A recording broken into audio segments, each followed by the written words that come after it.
On today's Locked On Jayhawks, we talk a little KU football. What three newest players into the roster are going to heavily determine how good this Kansas team is and if they can maybe even contend for a Big 12 title?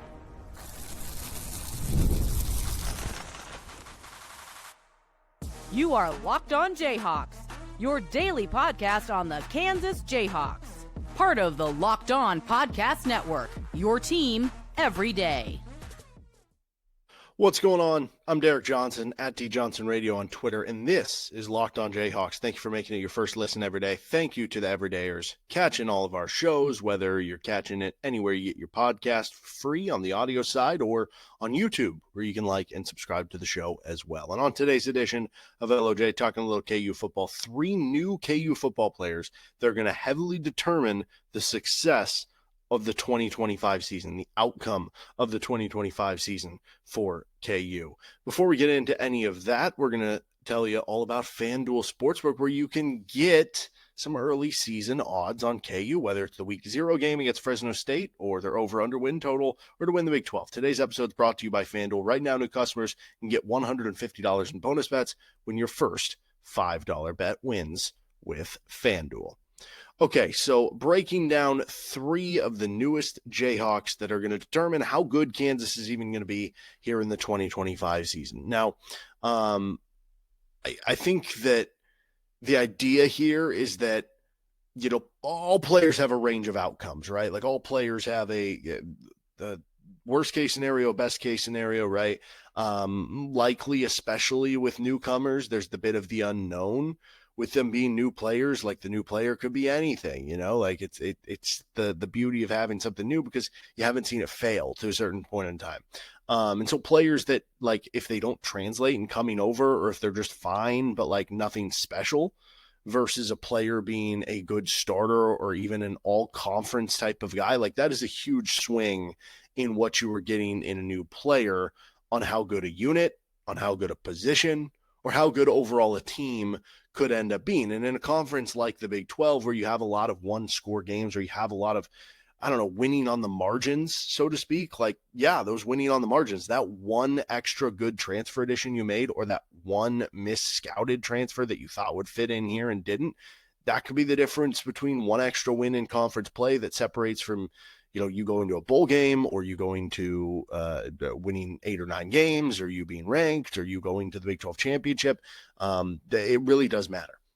Now, as I go through this list, a little spoiler here, I don't have any true freshmen on the list. These are all players that transferred in to Kansas. And the biggest reason why is, well, I think Kansas, first of all, I guess, has set themselves up that they don't need to play, true freshmen right away. If a true freshman is getting on the field for Kansas this year, I guess you never know. The injury bug could hit, and you would hope that would not be the case. But more than likely, it's because that true freshman really is balling out. Or maybe it's later in the year when they've had more time to figure things out, like Jalen Todd, who started to play more last year as a true freshman as a corner and now will be a true sophomore. But like, you look at KU's best freshman, like Adrian Hawley, for instance, he's arguably KU's best freshman coming in the class as a defensive end. And it's like, okay, we have Justice Finkley and Alex Bray, transfer from Texas and Illinois, who figure to play a lot at the strong side defensive end spot. You have Dean Miller, who was all Big 12 second team at the other defensive end spot. And then you have players who, are like Hawley, that they were highly recruited, but they've now had years in the program, like Dak Brinkley, or, I guess we'll see what happens with Dylan Brooks, with him coming back off injury, but also bringing in transfers like Leroy Harris and Caleb Redd. So it's not impossible to see the guy on the field, but like it's hard for that guy to make like a huge impact if you're only playing 10 snaps a game, even, which is like what DJ Warner was doing last year. So number one, the first guy that comes to mind for me of newcomers that is going to have a heavy hand in how good Kansas is Emmanuel Henderson. And I get it. Theoretically, you could take like any of the receivers for KU because you do have a full new starting receiver core if you're Kansas, to the point of you need a lot of the guys to step up, right? You need to have a good receiving core with depth so that you can have multiple guys beat you. So it does have to be multiple. But it feels like to me, with Henderson, it's another level. Like with Bryson Canty and with, Levi Wentz and Cam Pickett, like I like a lot of the pickups that they made in the receiver room. I still believe that there's something there that they can get internally from, some of the players that they're returning, like Doug Emelian and Keaton Kubeka, right? That I feel like they're going to have at least some depth there. I don't know that they're going to have as good of depth as they had last year. And when I say depth, it was really 3 guys, but feel as good with your 1 through 3 as you do this year. But the difference is, to me, I think you could wind up feeling better about your number 1. And the reason why would be if Emmanuel Henderson goes off. I think he's going to be really good. By all accounts, all the talk that was kind of coming around the scuttlebutt from spring football was that this dude was coming in as the real deal, that his speed was very apparent. Keep in mind, this guy was like basically a 5-star recruit as a running back coming into Alabama. Transitioned over to receiver, so it's going to take you a little bit longer to figure out the transition. Last year, he becomes the receiver number 4 for Alabama, but their top 2 receivers are players who could end up being first-round draft picks on the team. So it's not like a huge slight that he ends up transferring away and comes to Kansas where, okay, you would have been the number 4 at Alabama, you'd be the number 1 at Kansas.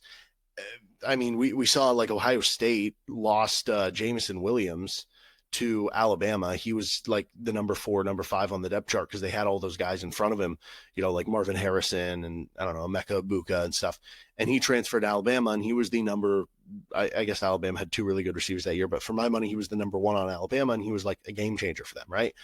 Sometimes that happens when you're in loaded receiving corps, loaded receiving rooms. I think he's going to be an absolute stud for Kansas. And honestly, I feel so good about him to the standpoint where maybe it doesn't make sense to be here. Because again, going to the idea where it's like they need multiple guys to step up at receiver. If I feel so good about Henderson, then maybe it's like, okay, who should I pick here to be the receiver number 2, right? But still, I mean, what if like Henderson, like I think the difference in Henderson being a solid player, being like an Andrew Parchment type of season, a Stephon Robinson type season, which like those were good receivers for KU. The difference of that versus being like a star, versus being like a first team all Big 12 player, versus being like an NFL draft pick at the receiver position for KU, that is a big difference for Jalen Daniels. That's a big difference for the play calling. That's a big difference for the offense as a whole and how it can open things up for others, but also give you that player that you can go to when you really, really need it. And it's also the idea too, like this has been something that Kansas has been missing the last couple of years. Cause like LJ Arnold, Luke Grimm, and Quentin Skinner, those were good college receivers. Like those were good players. None of them really had the skill set of, hey, we're going to throw you a slant. You caught it 7 yards. Can you break loose for another 20? We're going to throw you a little drag route. Can you add 15 yards after the catch? Most of their game was, it could be route running, it could be being schemed open, it could be making contested catches, right? Those players were good at a lot of things. That wasn't really the forte of them. And that's something Henderson, again, who was a former running back coming into college, can bring to the table that adds another level that can make things easier on Jalen Daniels that, again, he doesn't have to throw 15 yards downfield to get a 20-yard catch. He could make a 7-yard throw and it turns into a 20-yard catch with a guy like Henderson. And here's the crazy thing. Kansas hasn't had a 1,000-yard receiver since Desmond Briscoe in 2009. Both Desmond Briscoe and Kerry Meyer did it in 2008. But 2009 is the last time somebody did it. Steven Sims got the closest. He had over 800 yards in both 2016 and 2017. Honestly, if he would have had better, more consistent quarterback play at the time, maybe he would have ended up breaking that mark. But Andrew Parchment had over 800 in 2019, as I mentioned earlier. So far in the Lance Leipold era, the most single season receiving yards are with Lawrence Arnold in 2023. He had 782. Lawrence Arnold in 2022 had the second most, 716.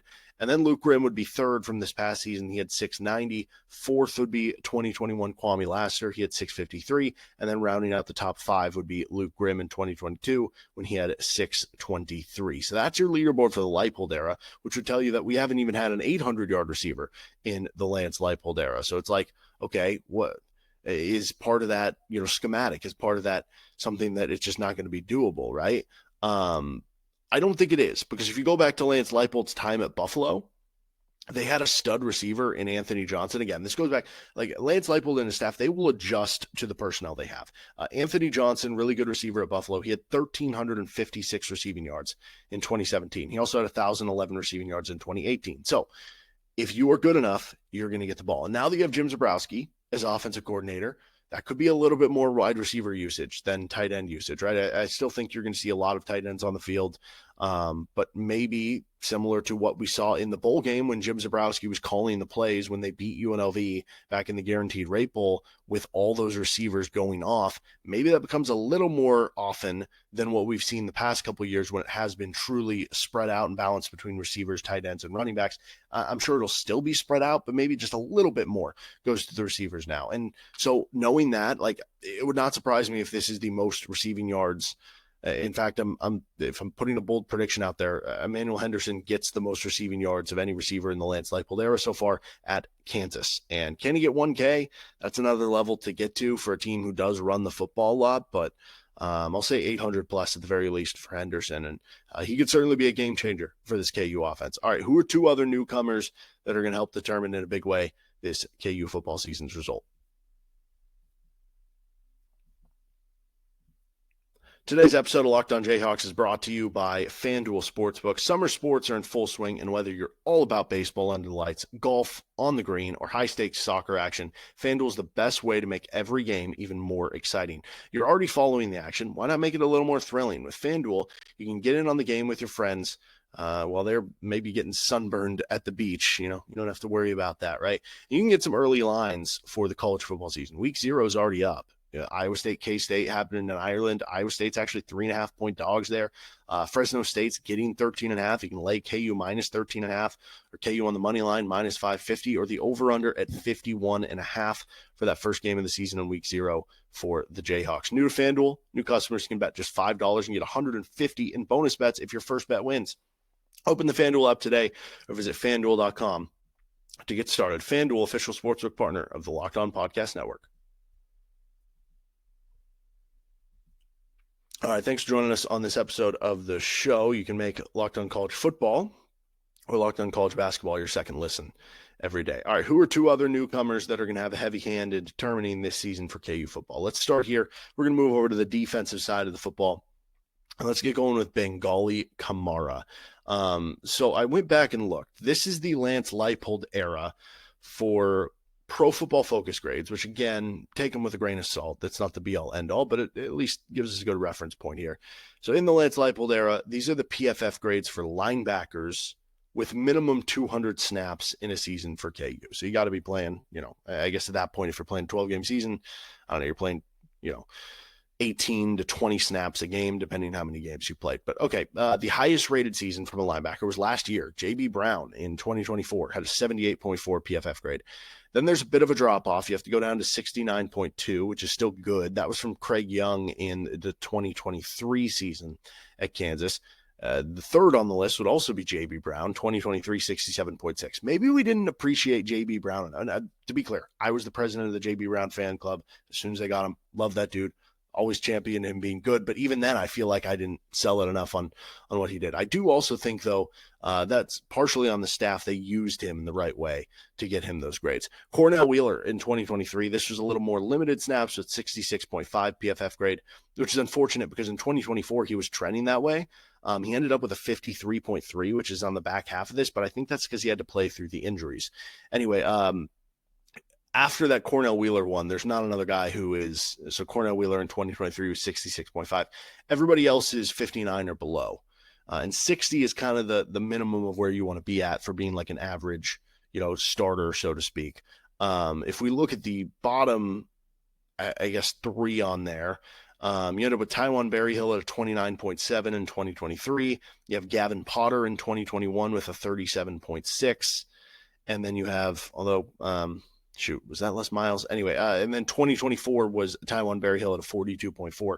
But point being, you just haven't had, a ton of great individual linebacker seasons if you are Kansas here. And I think Bangally Kamara gives you the opportunity to do just that. So I guess to begin, my expectation for Kamara is that he has at least a top 5 season in the Leipold era, right? Because that would put you just need to have a 60 PFF grade if you're just viewing that metric as the judgment there to be a top 5 individual linebacker season for KU. But if not top 2, right? The J.B. Brown one from last year is a pretty high rating.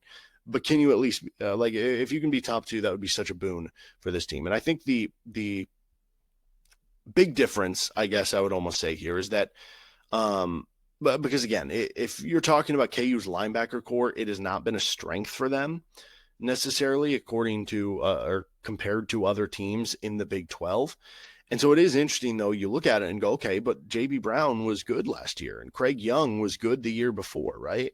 And so you wonder, okay, even if Bangally Kamara is good, how do we know it's going to make the whole linebacker core good if it's just one guy? Maybe it just ends up being whoever KU's second best linebacker is, ends up being the most important because, again, KU actually got an awesome linebacker season from J.B. Brown last year, and they got above average to good years from Brown in 23, Craig Young, and contributions from, Rich Miller and Cornell Wheeler in 23 as well.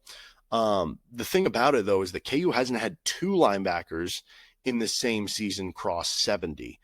And if I think Kamara can get there, which I think he can, we saw KU's defense last year be fine with one doing that. To be clear, they were fine as a defense, right? They weren't great. They weren't bad. The difference would be, I think, if it's two. And I think that backs itself up when you consider, okay, so 2023, again, you had three linebackers cross that 66 PFF grade. Two of them were part-time players, right? They kind of rotated in. And I think that defense was probably even better than the 2024 defense by, smallest of margins, but that team won 9 games, right? And to also consider that last year KU's defense played its best ball early in the season. And what was the common theme early in the season when KU's defense was playing its best ball? Cornell Wheeler was healthy before the West Virginia game.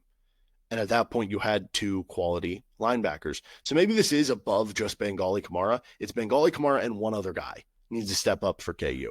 So you can have at least 2 good linebackers there, right? And I don't know how much the new coordinator, DK McDonald, and, are they going to play more 4-2-5? Like, how does that kind of impact this? Does it take away some of the pressures of needing the linebacker core to be good to begin with? So while Kamara is going to, I think, have a huge impact and be a key player, if you think he's going to be good, maybe it is more important to have that second good one, and then maybe you'd look to like Joseph Sipp or Trey Lathan, or one of the guys that you have returning. Can one of those guys step up next to Bangally Kamara? You can have your best duo of linebackers if you are KU. Let's finish up here. We have another defensive player to get to. This is Locked On Jayhawks. Again, don't forget to check out Locked On College Football or Locked On College Basketball for your second listen every day. Thank you to Everydayers catching each and every episode of the show, no matter how you tune in right here with Locked On Jayhawks. Okay, so who is next up on the list of players that I think is going to have a key role on Kansas? Let me mention a couple honorable mentions first. I think you might even be able to have an argument for DJ Graham, given that you've lost, those 2 stud corners in Mello Dotson and Kobe Bryant, and that Graham comes in the most experienced corner now in the room for Kansas. I mean, they added Saeed Gibbs as well, who's a redshirt junior. Graham is a redshirt senior. Every other corner on the roster for KU is a redshirt sophomore, freshman, or true freshman. So basically it's a bunch of underclassmen and those guys. So Graham, being a leader beyond the production he could try to provide, is as pivotal as anything. So that would be a fair argument to kind of have there. You could probably pick one of the safeties. I think part of the problem would be, I don't know which one you pick. Do you pick, Laquan Robinson? Do you pick Lyric Rawls? Like, that's probably the one that makes the most sense there. But I think in general, to me, this position, the guy we're going to talk about here, just generally is one of the most important positions on the football field. So we're going to go with this. Justice Finkley. I think he's going to have a huge impact on how good Kansas is this season.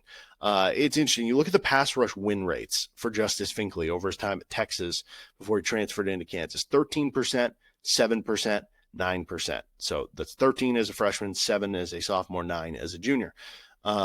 If we compare that to players who have led KU in sacks in the Leipold era, you go back to year 1 of the Leipold era, Kyron Johnson was at a 12% pass rush win rate. Lonnie Phelps was at close to 16%. Austin Booker was at about 15%. And Dean Miller was at 6.3%. So if you're looking at that standpoint, you could say, okay, maybe Finkley is going to be better than Miller there specifically, but it depends where the range of outcomes is, right? If you do get closer to the 13%, you're looking at a premier pass rusher for KU, versus if you get closer to 7%, you're looking at somebody who, might end up with a handful of sacks, but it might come more by volume than consistently winning over and over, which kind of felt like how Lonnie Phelps and Austin Booker were kind of doing it. I don't think this is a defensive end position that like feels like I think you can make the argument whether the position group is better or worse than it was a season ago. And Finkley, if he is good, I think the position group is better than it was a season ago. Versus if he's just average, it's probably worse because you at least had a couple guys you could bring in with Robinson and Woodkey. Now, maybe Alex Bray coming over from Illinois allows you to have more depth there and more, I don't know, darts to throw in terms of one guy breaking out as a all conference type of defensive end to pair next to Dean Miller. That would be a nice thing for KU to have. But I look at Finkley as this big addition that the Jayhawks made in the offseason as somebody who can fill that strong defensive end role, a position that it feels like a majority of the defensive ends for KU more so, I guess, profile being, the weak side defensive ends. And so Finkley being good would allow some of the young guys to develop longer and you not have to go to them. And it's also one of the guys who has more of the proven pass rush than some of the other players that you have on your roster. That's like, you need pass rush to be good. And so just from a standpoint of winning football games and being a good defense, having a good pass rusher, having a good defensive end, that's important at any level of football. So I think it's more of a general reason of why Finkley's so important this year. But yeah, if those three guys have big seasons for KU, Henderson, Finkley, Kamara, I think KU's going to have a pretty fun season. All right, that'll do it for this episode of the show. You can find us anywhere you get your podcasts, including on our YouTube page, where you can like and subscribe. See you next time.